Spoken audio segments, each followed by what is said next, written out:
वो टीम जो अपने घर में हारना भूल चुकी थी, वो टीम इंडिया जो अपने घर पर हमेशा अनबीटेबल रहती थी, वो टीम जिसने सालों तक अपने घर में दुनिया की हर बड़ी टीम को झुकाया था। जब भी कोई ओपोनेंट टीम्स भारत आया करती थी तो उनके दिमाग में सिर्फ एक ही बात रहती थी, अगर हम भारत जा रहे हैं तो सिर्फ मैच खेलने नहीं, एक जंग करने। स्पिनर्स का जादू, भीड़ का शोर और पिच का अनप्रेडिक्टेबल बिहेवियर, इन सब ने मिलकर इंडिया को अनबीटेबल बना दिया था। लेकिन हाल ही के समय में टीम इंडिया जो लंबे समय से घरेलू धरती पर अजय मानी जाती थी, कुछ चौंकाने वाले टेस्ट हारों का सामना कर रही है। टीम इंडिया अपने घर पर टेस्ट मैच क्यों हार रही है, ये सिर्फ एक क्रिकेट क्वेश्चन नहीं, एक इमोशनल झटका भी है। फैंस कंफ्यूज हैं, आखिर ऐसा क्या बदल गया है? पिच बदली है, प्लेयर्स बदले हैं, या फिर स्ट्रेटेजी बदल चुकी है, या फिर दुनिया ने इंडिया का कोड डिकोड कर लिया है? एक्सपर्ट सरप्राइज हैं और टीम खुद भी आंसर ढूंढ रही है। तो चलिए इस वीडियो में हम पूरे इस मिस्ट्री को डिटेल में समझते हैं कि टीम इंडिया घर पर टेस्ट हार क्यों रही है। चलिए शुरू करते हैं।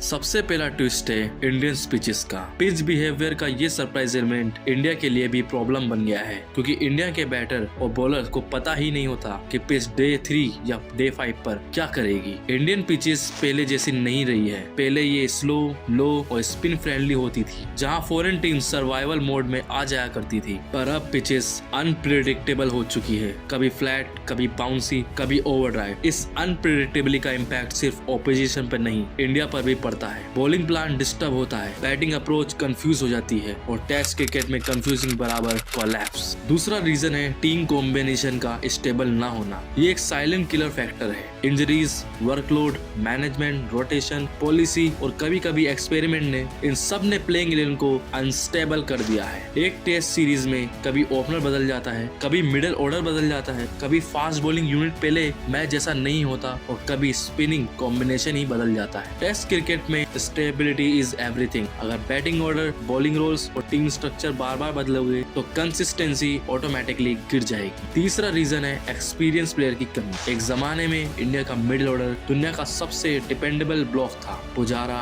रहाणे, कोहली, रोहित, ये प्लेस प्रेशर को पानी की तरह से पी जाया करते थे। लेकिन आज जो ट्रांजिशन शुरू हो चुके हैं, कुछ प्लेयर्स फॉर्म में नहीं, कुछ अवेलेबल नहीं, कुछ कंसिस्टेंसी नहीं नजर आ रही है और यंगस्टर टैलेंट लाते हैं पर टेम्परामेंट टाइम लेता है। टेस्ट क्रिकेट तकनीक से ज्यादा पैशन का खेल है, जिसमें वो अभी कुल मिलाकर नाकाम दिखाई दे रहे हैं। चौथा कारण ये भी है कि ऑपोजिशन अब इंडिया के लिए बेटर प्रिपेयर कर रहा है। ये सबसे बड़ा चेंज है। पहले फॉरेन टीम्स एशिया में जाने से डरा करती थी, आज वो स्पेशल ट्रेनिंग कैंप्स ऑर्गेनाइज करती है। इंग्लैंड की बेसबॉल की एग्रेसिव अप्रोच, ऑस्ट्रेलिया के बैटर का स्वीप या reverse sweep plan, New Zealand South Africa की discipline line length, Pakistan Sri Lanka का सब कॉन्टिनेंट फैमिलिटी। फॉरेन टीम्स अब सिर्फ खेलने नहीं आती, they come with a plan to beat India in India. और एक मजबूत कारण ये भी है इंडियन बैट्समैन का स्पिन के अगेंस्ट स्ट्रगल। जहां पहले इंडियन बैटर्स स्पिन का मास्टर क्लास देते थे, आज कभी ओवर एग्रेसिव शॉट्स, कभी पुअर फुटवर्क और कभी पेशेंस की कमी दिखाकर कोलैप्स कर जाते हैं। ऑपोजिशन स्पिनर इंडिया में काफी कॉन्फिडेंट फील कर रहे हैं और जब आप घर पर ही स्पिन को डोमिनेट ना कर पाओ तो मैच स्लिप होना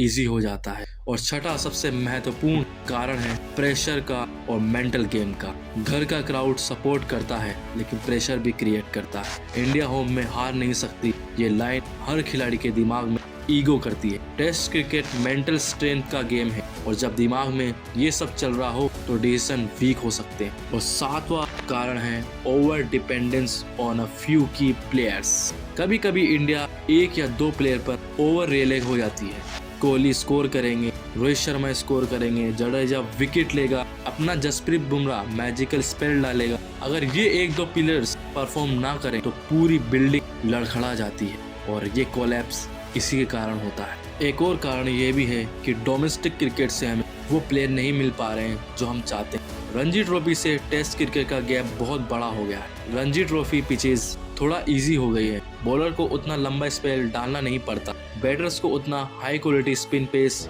नहीं मिलता है। इसलिए जब यंग प्लेयर्स टेस्ट में आते हैं तो इनिशियली उनके लिए शॉक बन जाती है। डोमेस्टिक क्रिकेट को कॉम्पिटिटिव बनाना हो ताकि player real test level challenge face कर सके। एक और कारण है इंडिया की हार का, स्ट्रेटेजीज कभी कभी टू डिफेंसिव और टू एग्रेसिव हो जाती। इंडिया कभी कभी बहुत अच्छा खेलती हुई स्ट्रीम पर चली जाती है, या तो बेहद डिफेंसिव फील्ड आ जाती है, या तो अटैकिंग पोजीशन में आ जाती है, या स्पिनर को ओवर बॉलिंग करा देती है। या फास्ट बॉलर को कम चांस देती है। टेस्ट क्रिकेट में बैलेंस ही चैंपियन बनाता है। डिफेंसिव माइंडसेट मैच हाथ से निकल सकता है। और सबसे महत्वपूर्ण कारण है 10वां, क्रिकेट में बदलाव, T20 इम्पैक्ट में बदलाव। मॉडर्न क्रिकेट फास्ट हो चुका है, प्लेयर्स मेंटलिटी एग्रेसिव हो गए हैं, डिफेंसिव तकनीक धीरे धीरे कम हो रही है। टेस्ट क्रिकेट पेशेंस का गेम है and patience is become rare. Young player T20 mindset के साथ टेस्ट खेलते हैं और बड़े बड़े कोलैप्स की वजह बन जाते हैं। पर टेस्ट क्रिकेट का गोल्डन रूल सिंपल है, बॉल को रिस्पेक्ट दो, बॉल तुम्हें रिस्पेक्ट देगी।